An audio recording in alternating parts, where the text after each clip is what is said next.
Hey guys, G here. I'm going to be making a video on, guess who, James's gun. He gets so many guns. This is his MP5. Now, he got two MP5s, actually. So, the other MP5 is one that he's probably going to keep, he says. It is under construction. I have it torn open downstairs. He needs some parts for it. Mainly a metal rack piston, a MOSFET, maybe a new spring. What else? I'm trying to think. Maybe a metal cylinder head.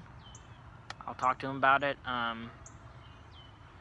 So, yes, I will have videos on that. He's also going to be having me install his old Systema MP5 length barrel from his Polar Star into that MP5. It's a 6.05 barrel, green maple, G&G green, and a SRC MP5 metal hop-up unit. So that is going to be in that MP5, and he is having me install an Angel Custom tape bore and a Pro Me Purple inside of his Polar Star. So this MP5, externally it's kind of rough. It has a folding stock, which is actually pretty solid. Maybe it's a little wobbly in the back. It's solid side to side, like the hinge, but there's a little bit of play back here. Then it folds and it locks, which is cool. Metal upper, plastic lower. The magazine catch, you have to use the button because the paddle's gone. Charging handle here. It has electric blowback, which is kind of cool. It's got a built-in suppressor. Handguard in here, wired to me a connector. This would be best for probably a 7.4.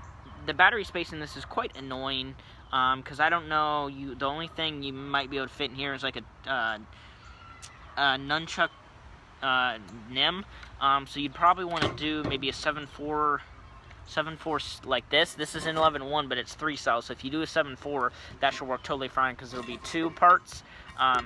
They'll probably be a little bit thicker, depending on the milliamp, and that should fit in here fine. So 7.4 should be fine, but there are a lot of people that want to use 11.1, so that kind of sucks. You may be able to get an 11.1 stick in here.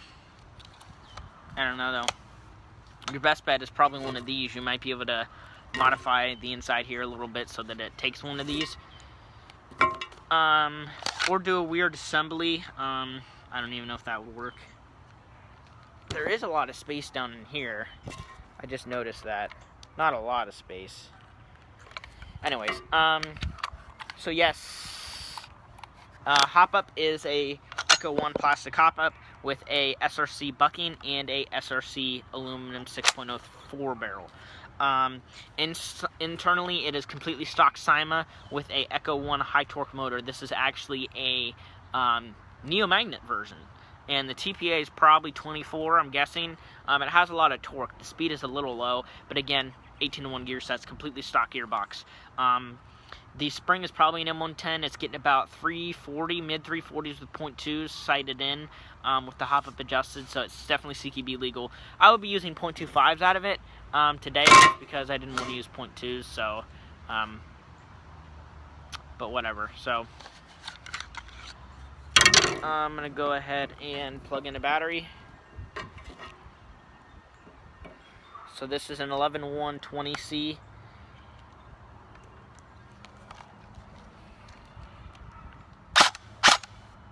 It is pre-cocking, and I think that's why the bolt stays like that, 'cause it's pre-cocking the piston. It actually has some recoil. It's actually really interesting. Some kick. It's just vibration, really, more than anything.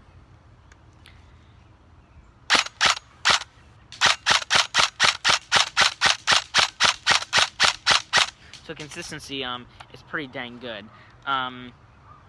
Range, probably 150 feet with .2s. These are 2.5s, like I said, so a little bit heavier, so a little less range, but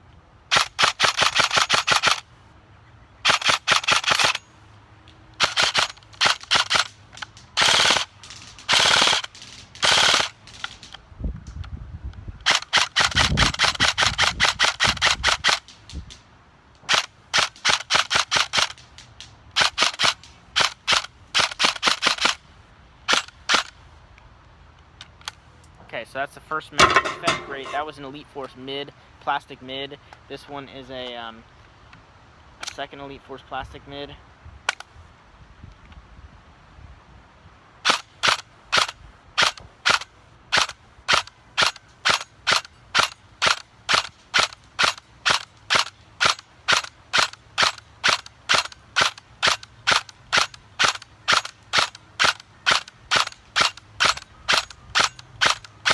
That is super incredibly consistent.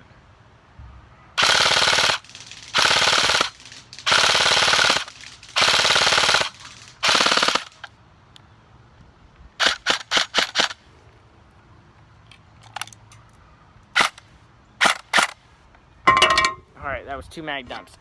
Feeding was iffy.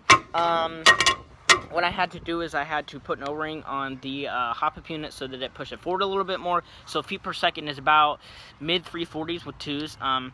Again, now that's pretty good. That's CQB legal, totally CQB legal. So if you have any questions, please comment below. If you want this gun,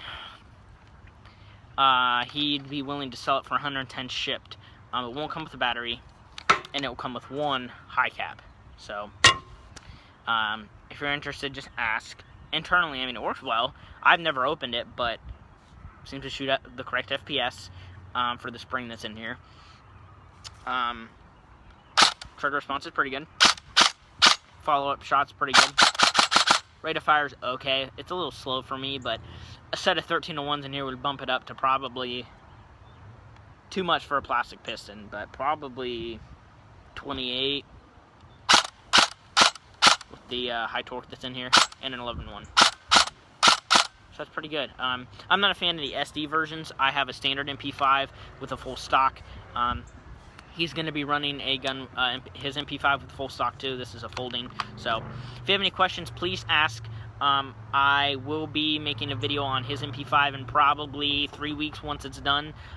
Maybe 2 weeks, maybe this week. I'm going to try to order the parts that he needs and get that all put together. But I'm working on my PTW too. I'm working on James's PTW. I worked on this a little bit, working on that MP5. Just finished a Polar Star, Michael's Polar Star. So also going to be starting a UMP, HPA UMP here soon. So stay tuned for more videos, guys. Please rate, comment, and subscribe. See you guys later.